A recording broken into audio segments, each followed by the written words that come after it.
it still comes down to know me, treat me like you know me. You respect me as a customer. You're saving me time, but you're also introducing things to me that are meaningful and adding value.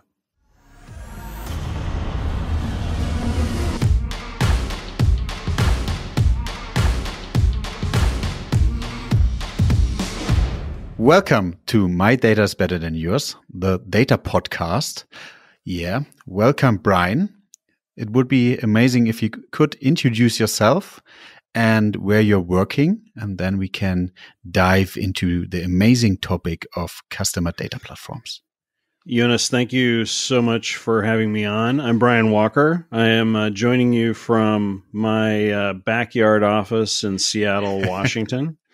Maybe you can tell from the light that it's a little overcast here, kind of typical spring weather for us. Probably similar to your listeners in Hamburg or Northern Europe, I would say, Seattle's weather today. So pleasure to be here. I'm Chief Strategy Officer of Bloomreach. I am a longtime e-commerce and digital marketing community member. If you say I've played lots of different roles in the industry, from practitioner many years ago, launching e-commerce sites and working to drive those. I've spent time at Amazon and Expedia earlier in my career. I also led the commerce technology research at Forrester for quite a number of years. And during that time, I would say personalization and how we thought about bringing all these different kinds of solutions together was fairly nascent. And, the notion of a digital experience platform or how to leverage data to drive personalization and optimization was already, of course, something we were focused on as an industry, but it was really just starting to come into focus. And during my time at Forrester, also wrote about that and covered that in the market. I left Forrester to join Hybris. Many of your listeners are going to know Hybris as a commerce platform founded out of Munich, Germany, and spent some time there pre-SAP acquisition, and then worked at SAP for a number of years after that, leading strategy for the CX organization as we grew that business significantly. And then I've spent time at Accenture and various other stops before I joined Bloomreach almost 3 years ago now to help drive this strategy that we have here at Bloomreach, and obviously work closely with the ecosystem and our customers as they look to take advantage of our solutions or partner with us. And that's a little bit, I guess, about me. I have spent quite a bit of time in Germany and in Europe through my career, and so I've always really enjoyed that. I'll admit I haven't been back over since the pandemic started, so it now feels like quite some time ago. Certainly craving the opportunity to get back over there, and I think here in a couple months I'll be starting to make some trips back over. I always say that you can intellectualize a market. You can talk to lots of people over the phone or, of course, now video conferencing, but you can't necessarily really understand a market unless you're really spending time there, face-to-face, meeting, and also taking in the atmosphere in a sense. So I'm looking forward to getting back over there. A little bit more about Bloomreach. You asked about. We're the world's number one commerce experience solution provider. We provide a commerce experience cloud that is comprised of really three different key solution areas that come together for some of our customers using all of our solutions. And then we have many customers who may just use one of the three. So we don't necessarily need a client to use all of them. We're a very composable solution in the language of today, all API first. Those three solutions are discovery, where we power search, merchandising, and product recommendations on sites.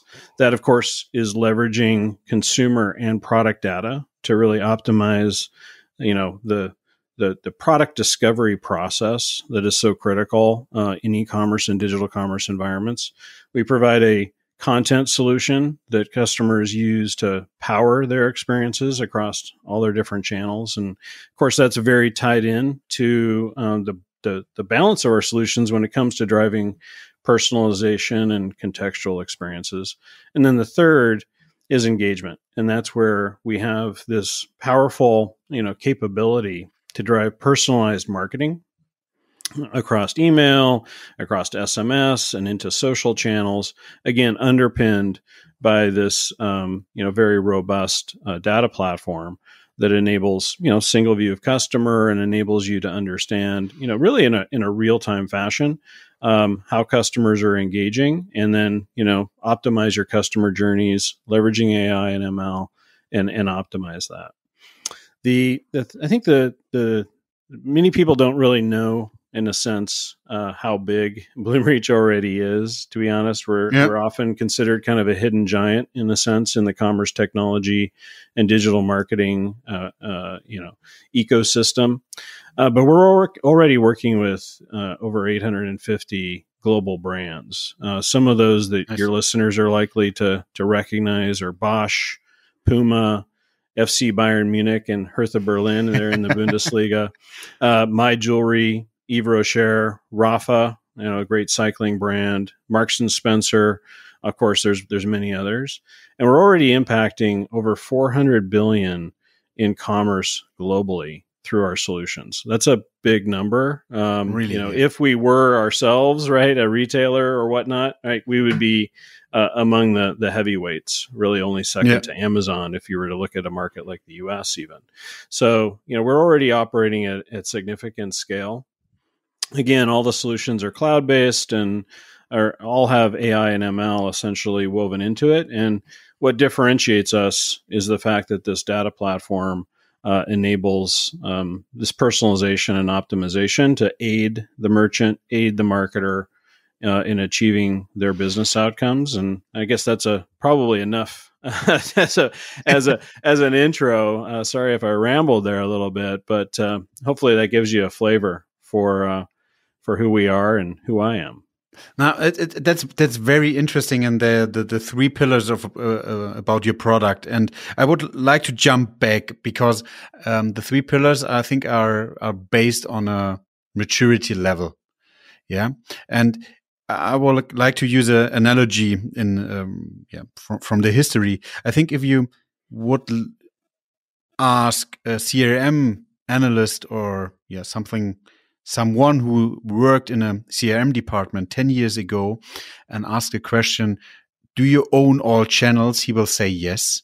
And he will state, let's say, the not really newsletter or normal paper stuff and things like that. And if you compare it to now, if you will ask the same question to the CRM analyst, he will say for sure, or she, no, because there are more and more tons of channels and things like that. And that's the same, I think, for the inventory of shops, online shops.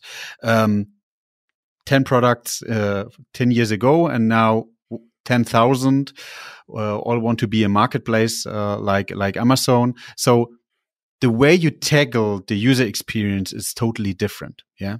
And that's why you need to find the right technology, the right methods to tackle this kind of, situation. Yeah, indeed. Yeah. I think it's absolutely true. And I think there's, early days in the evolution of the digital channels, merchants and marketers were really hand tuning and making a lot of decisions about what the customer is going to see and so forth.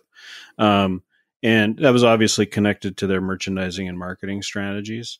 Yeah. A long time ago, we learned that the customer is always smarter than we are. You can be a very talented marketer and merchandiser. And by the way, the brand narrative and the lifestyle that you are trying to represent and the ways you want to connect with customers and the lifestyle, or the problem you solve in a sense as well for a customer, right? Still very important. And it's not to suggest that the data and AI and ML are going to replace those things. But to operate at scale, right? Where you're talking about, many thousands of sessions a second or a minute. When you're talking about large catalogs, when you're talking about lots of different traffic, you really can't scale like that manual tuning, right? And hope to really optimize to each individual customer. And it's also, I think, really important to recognize that personalization is a way of being relevant to the customer, being meaningful to them, right? Listening to them, and making life, in a sense, their research and their shopping and so forth, or the tasks they're trying to complete, right? Because we work with a lot of B2B customers as well, and they're like the paradigm shifts slightly. Personalization is a benefit. And now many customers, right, will actually say, I like personalization when it's applied the right way and when there's some degree of transparency or interaction with it, which gets into another maybe topic for us to explore, which, of course, is this notion of zero-party data and how consent, to leverage that, right? Consent-driven, absolutely.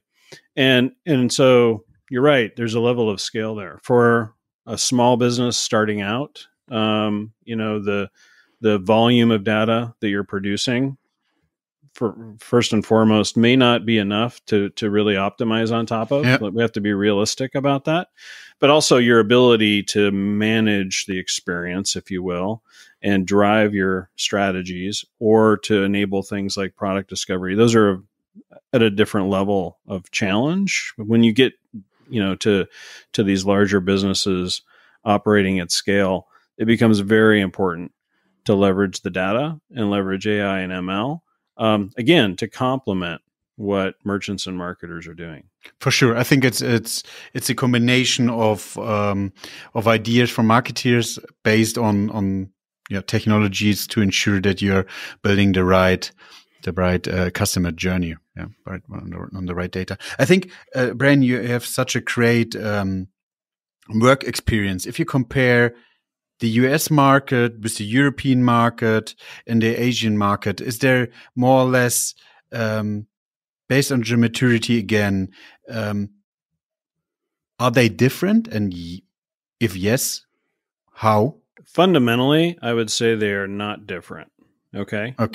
So, I think now the channels that you're using, the kind of the norms that customers have around interaction can be different, especially when you're looking at Asia, right? You've got some different sort of marketplace paradigms, or super apps, Uber apps, what have you, that are aggregating these environments, and brands and retailers kind of have to operate within those in order to reach the customer and engage with them. And so, like, the need to drive a direct strategy, right, may be different today.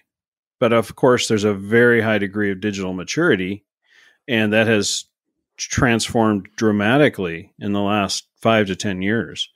And with the pandemic, even, of course, increasing that as well in Asia. I think we'll likely see over time that in Asia, you'll also see more emphasis on a direct to customer strategy evolve. I think that's a natural kind of evolution, if you will, but they're already operating at significant scale. They may not have access to the data that, as an individual brand or retailer, they would like operating in those environments. So that obviously changes the characteristics.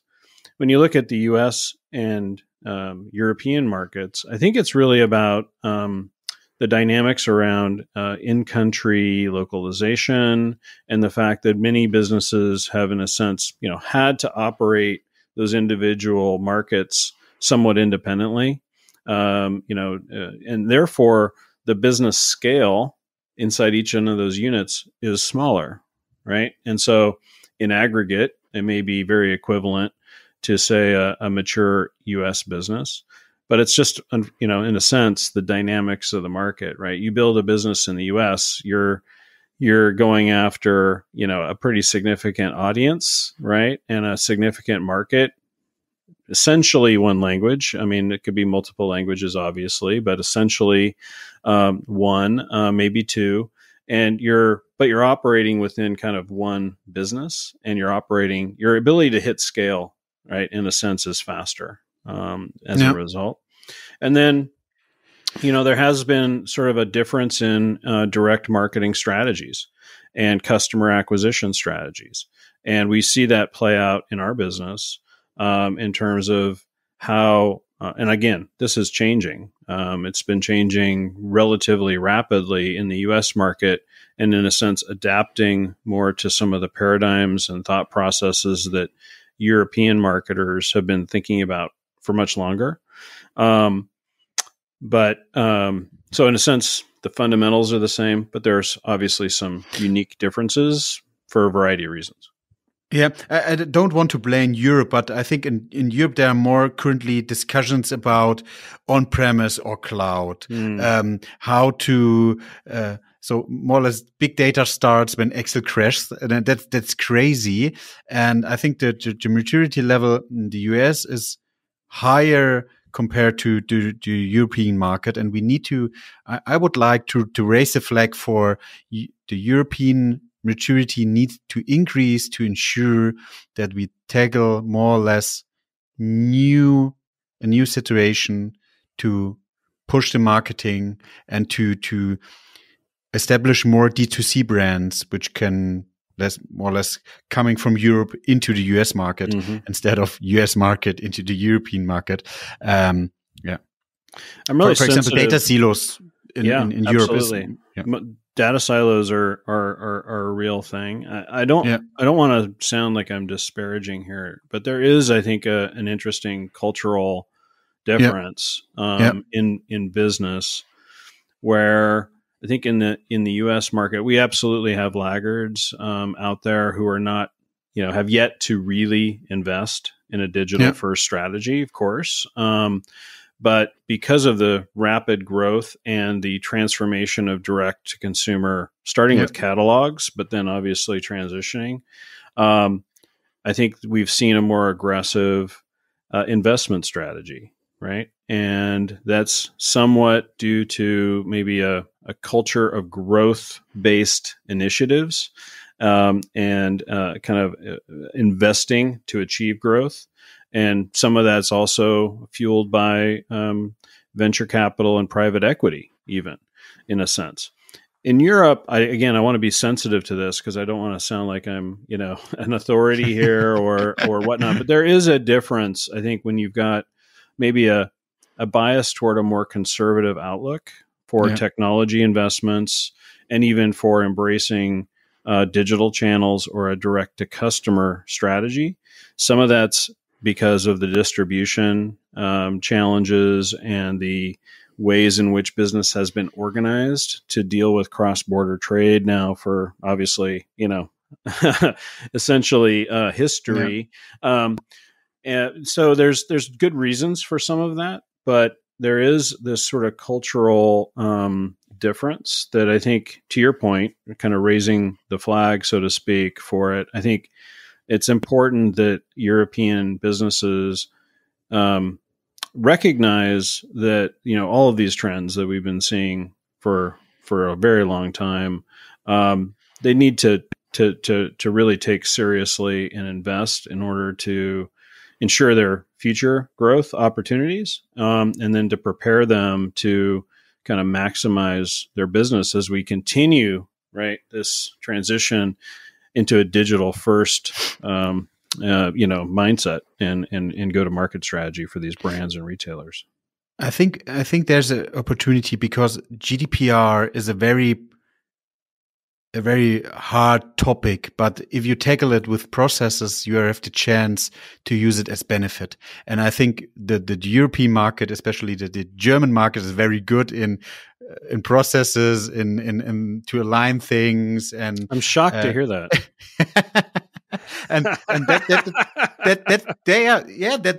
That's a great opportunity to go ahead, right? To use, as you mentioned, this zero-party data. So based on consent, the data which now could be used for marketing, could be used for, as you said, for on-site search, for merchandisation things, recommendation, and that's more or less the data is the new oil, but that's the really the gold nuggets to use those kind of information of data to more or less improve your business.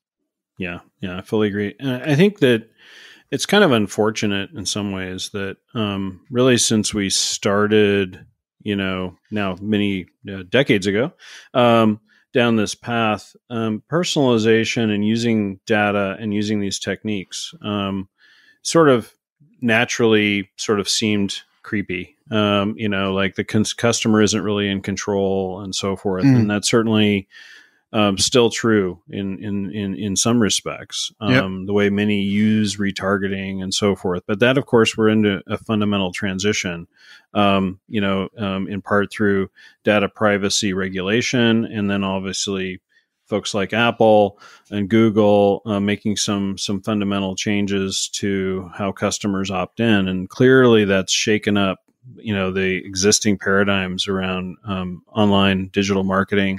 And the use of third-party data, right? And I think that's a healthy change. I think that back to your point, though, if customers sense and see that you are responding to their inputs, you ask me, and then you respond to that by actually showing me what I care about.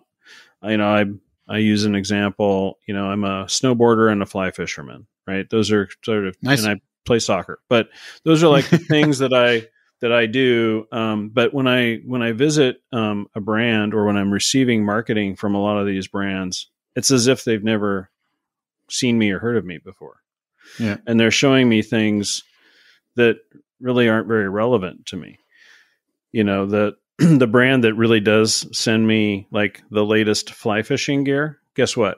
My open rates for that email are probably much, much higher, right? And I've learned to respond to them. And it's because they are actually listening. Now, they could have actually been even more explicit. And I encourage brands to do that. What are you interested in versus what are you less interested in? Now, each session could be different, right? And it's important that we realize that I might show up one day and actually be shopping for a gift or something for someone else. And I, of course, should be able to change the context of my experience, like that.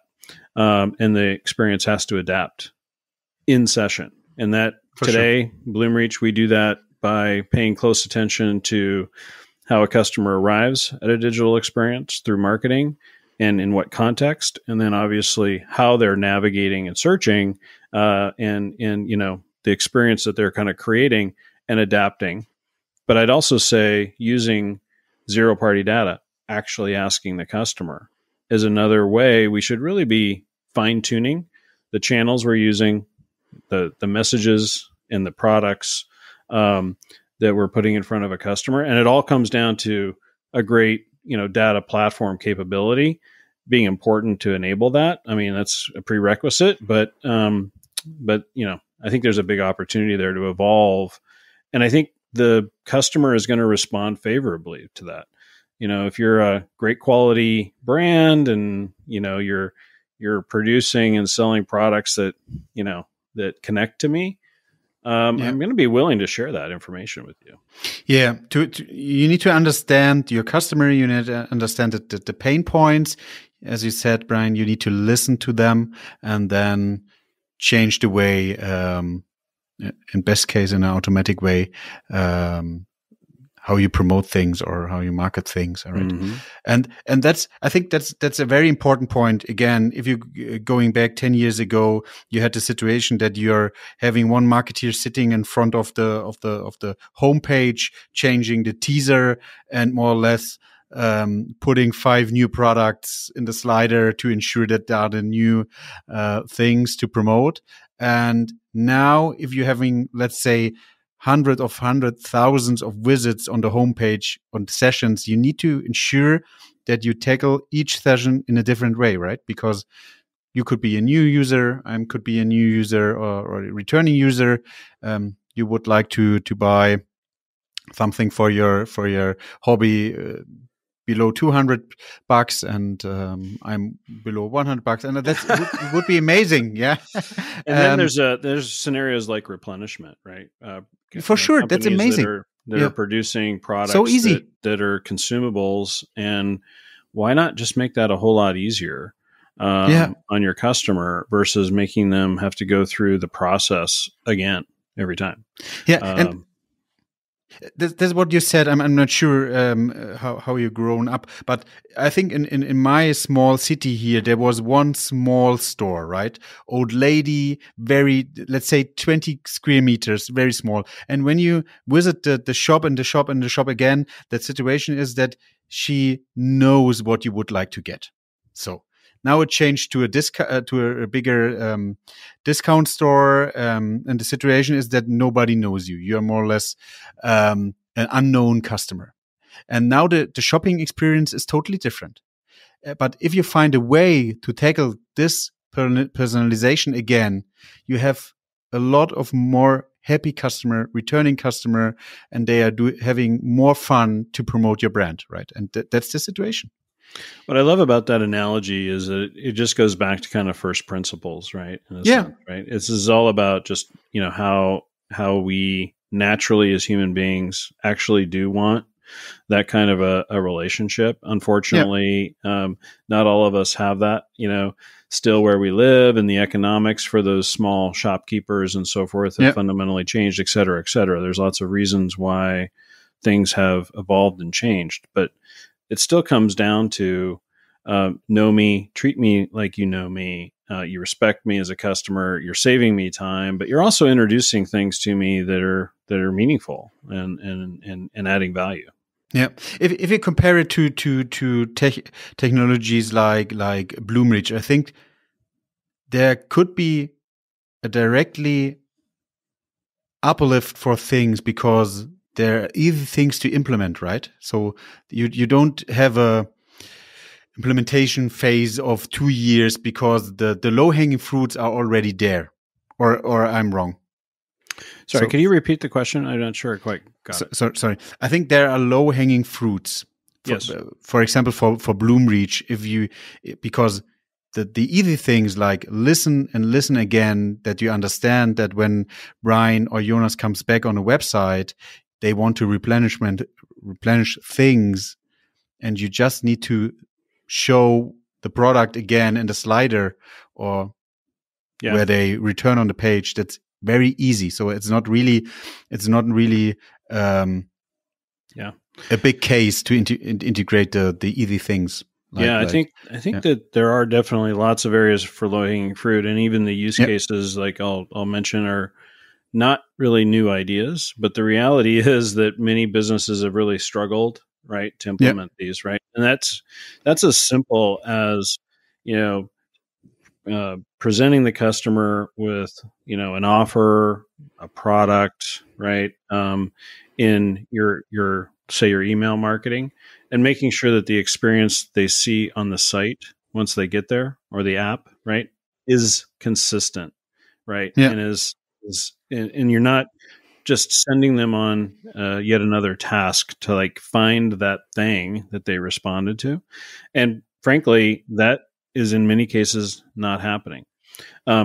Also, taking your segmentation that you're using to drive your marketing, and then using that more effectively at scale within the site experience. So, for example, customers who are using engagement from Bloomreach, they're going to do some fine grain, highly adaptive segmentation. Again, it scales, so the AI can help enable identification of segments, et cetera. And then what's really meaningful is then taking that and informing your product discovery, your search solutions with that. So you're able to drive the product discovery experience in a way where the right products are showing up first in search, or being ranked higher in a category page. And especially for large catalog businesses, this very simple idea has very profound results. Some of the customers we have who have implemented that are seeing 8 to 10% lift on revenue per visit. That's a massive improvement by tying your channels essentially together and ensuring that it's a consistent, relevant experience for the customer. And again, those aren't like profound, new concepts, but they're unfortunately very hard for a lot of businesses to do today. Again, back to data silos, different applications powering these different experiences, not integrated, et cetera. That becomes, unfortunately, far too challenging for most businesses today. Yeah, if your recommendation is more or less, you could compare it with A/B testing. I think A/B testing, there was in the first evolution, there was A/B testing, then there was multivariant testing, and now I think we're coming back to A/B testing, but we are more or less finding micro segments which are working better than A or B. So more or less having microsegment as C.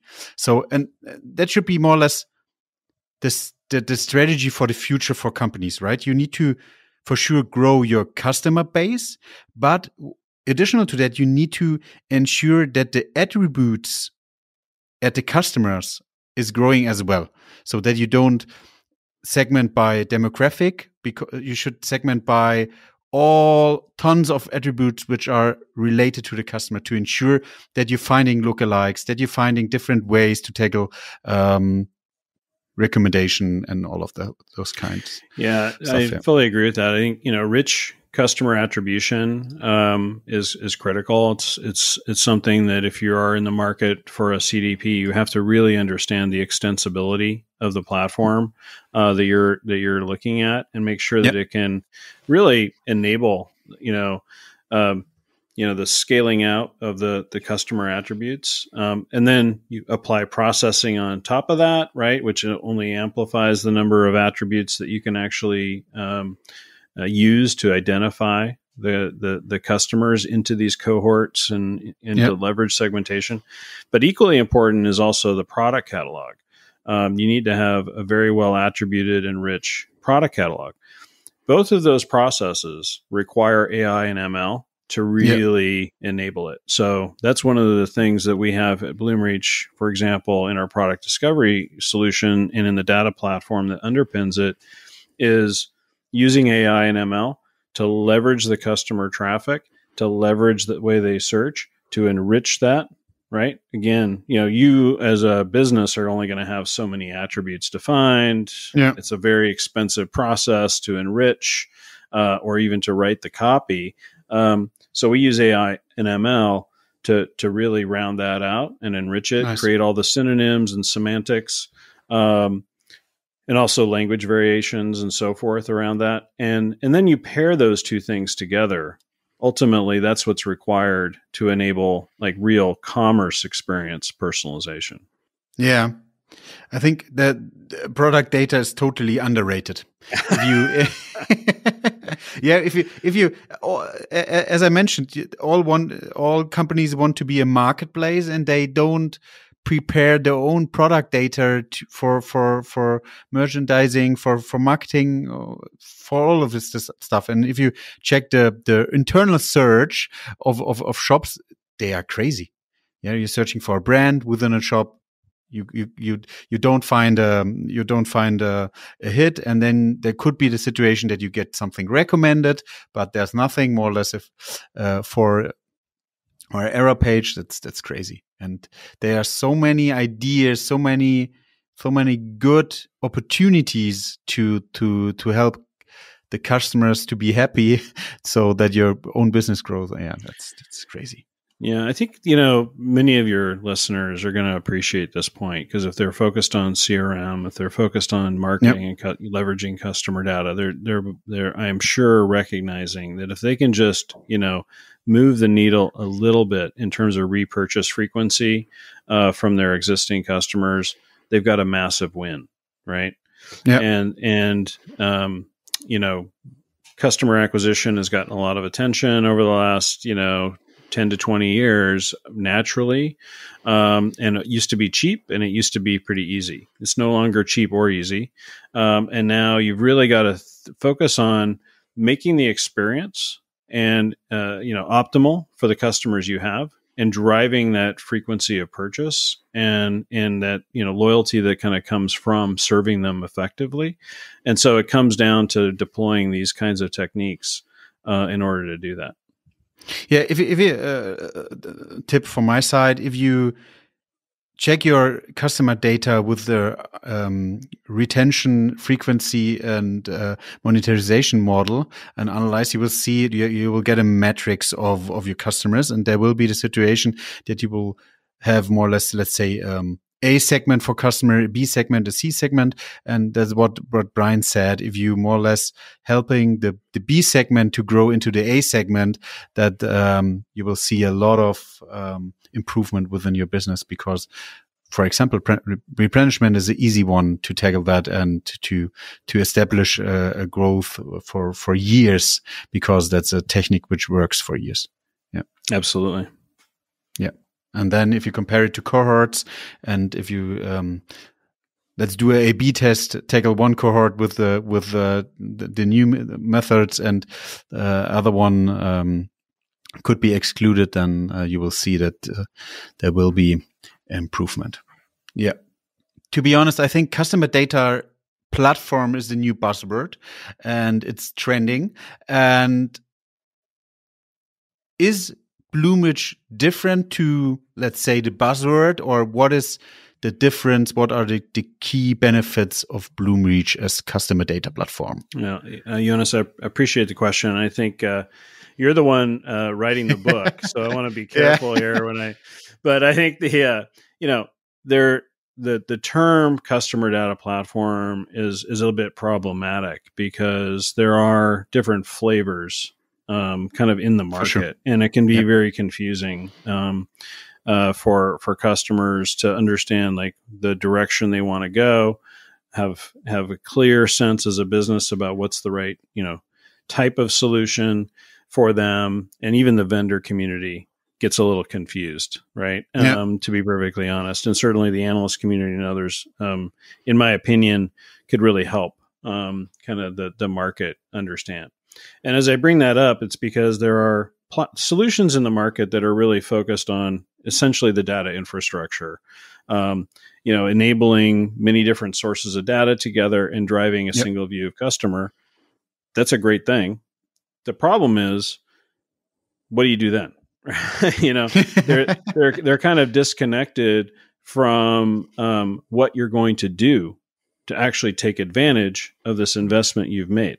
And so connecting the CDI, customer data infrastructure, or CDP, as many would call it, to those channels in order to activate it is still problematic for many businesses. And this is part of the reason why we've had a little bit of a trough of disillusionment, to use Gartner's term, where there are some projects out there that have cost a fair bit of money, and it's very hard to point to the ROI, right? Yeah, because there's this disconnect between the activation sure, on top of that and the data infrastructure. Bloomreach is a little different, to answer your question, in that we really closely pair the data platform with the activation through the various ways we talked about earlier, and that's a little unique, right? We have a handful of customers who only use us for CDP, but really, if that's what they're trying to do, we may not necessarily be the best solution, because where we are going to really deliver tremendous benefit is where a client is looking to activate their marketing channels, tie their customer experience together, drive these journeys, but then optimize them, right? Leveraging the AI and ML. And so, in a sense, I don't want to say we're not interested in working with customers like that. Of course we are. But if they're not buying into like a bigger problem that they're trying to solve, and they're only looking at the data platform piece, that's maybe a little bit of a mismatch, if I'm perfectly honest.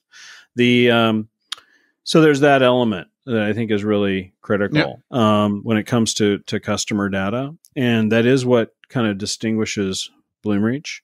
Another area that is often kind of a differentiator when we're working with customers is our commerce focus. We are uniquely focused on commerce, working with customers primarily who are driving digital commerce channels or who are omni-channel businesses that are trying to stitch together their digital and offline or digitally enabled channels, as I say.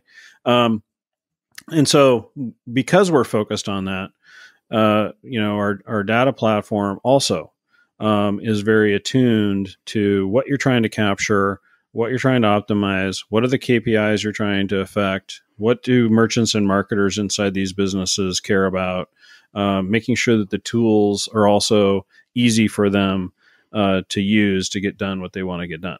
So those are probably the two things that I would really focus on that makes us different. And again, pairing the customer and product data that I talked about, we are very unique, and it's why I introduced the Bloomreach earlier in the conversation as a commerce experience cloud, right? Because we are very focused on that, and we see marketing as an extension of that experience. Yeah, I think if you have more or less a slogan for maturity, it will be more or less having more data than insights, then having more insights than actions. And for sure, you need actions to grow your business, right? And if you have more data than insights, you need to think about establish a central data warehouse. And then if you would like to improve your marketing, you need to find a solution to put those data, which are more or less central, and a combination of the marketing things like Google Ads data, Facebook data, and so on and so forth into a CDP and then activate it in offsite and for sure on-site, because if you're having a great offsite experience, you need to ensure that you have the same on-site to get the purchase. Absolutely. And, I think something kind of interesting there too is, if you're looking at reports, let's say you're doing testing and you're, monitoring the performance of things very closely, and you're looking at reports and then making decisions and then trying to act on those decisions, you're probably too slow. And so, it's also how leveraging AI and ML enables that scale that we were talking about earlier, right? You have to enable the system to adapt essentially in real time to the customer in order to really get the full benefit. If you're, leveraging reports and trying to take action on them, you're very limited in what you're going to be able to accomplish. Yeah, and you don't want to scale your costs, right? You want to scale your revenue. So if you employ more and more people to tackle the action, it would be a mess. So you need to ensure that there's a lot of automatization to ensure that you're more or less real time or near time to help customers. And just maybe an important point, I think, given the audience here, I think, for us, we take data privacy, security, and compliance very, very seriously. In fact, the Bloomreach CDP, I think, was the first or among the first to be certified under the GDPR regulations when they first came out. Nice. We have a team very focused on enabling that. So none of the things that we're talking about are in conflict with, ensuring that you're respectful of the customer's data privacy and in compliance. And the customer should always be in control, of their data. I fully believe that, and the company fully believes that, and our solutions are built that way. So the kinds of things we're describing here by no means are in conflict with ensuring that you're operating within the right framework. Yeah, it's a very important point, as we already mentioned, that you need to respect the consent of the user or customer to ensure that you could use additional to that the zero party data to improve the customer Absolutely journey. Yeah.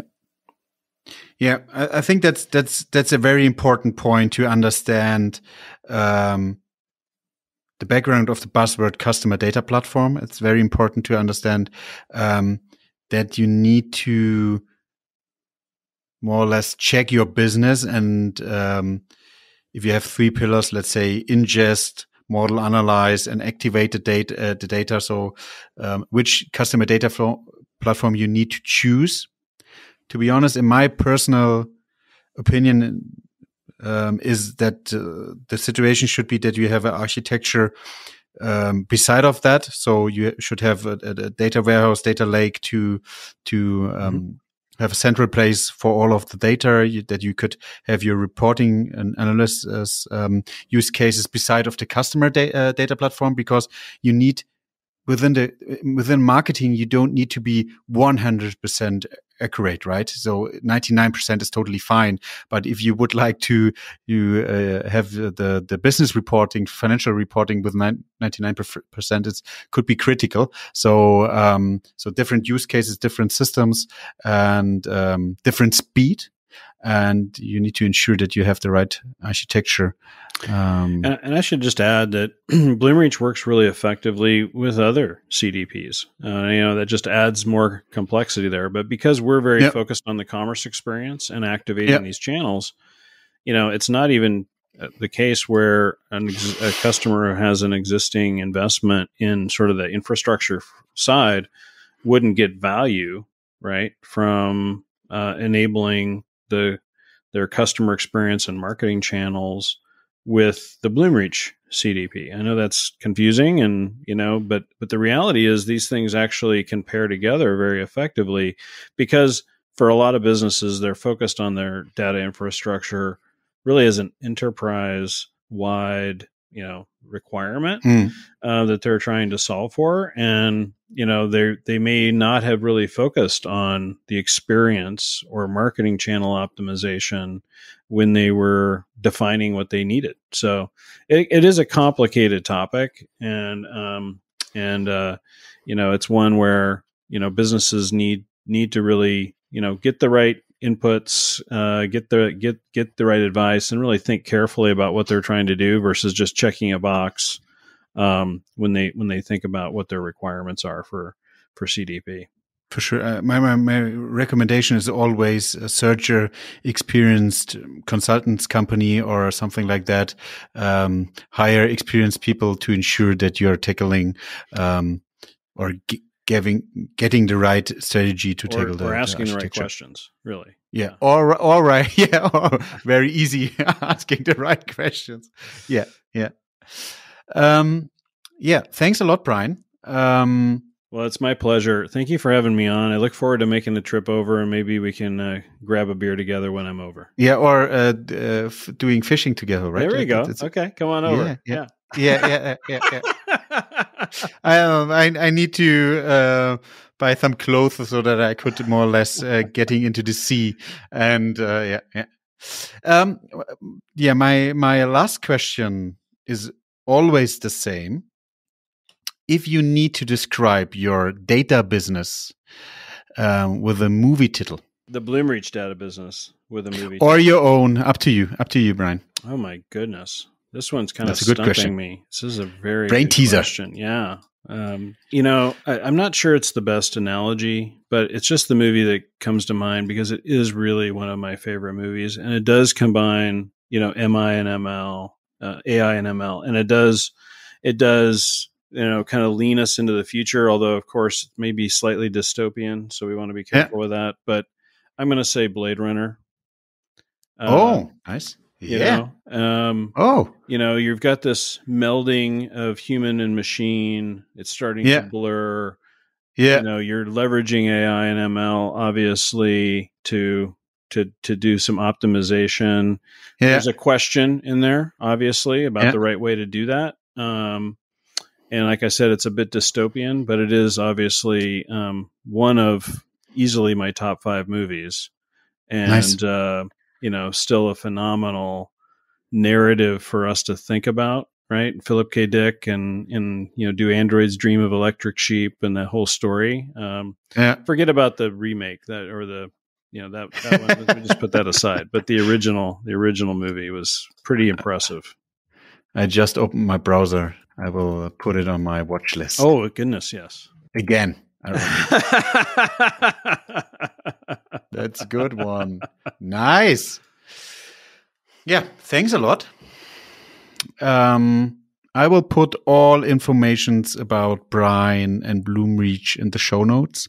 So don't hesitate to search for more information and contact Bloomreach or Brian for more information. Thank you so much for having me on. It's my pleasure. Thanks.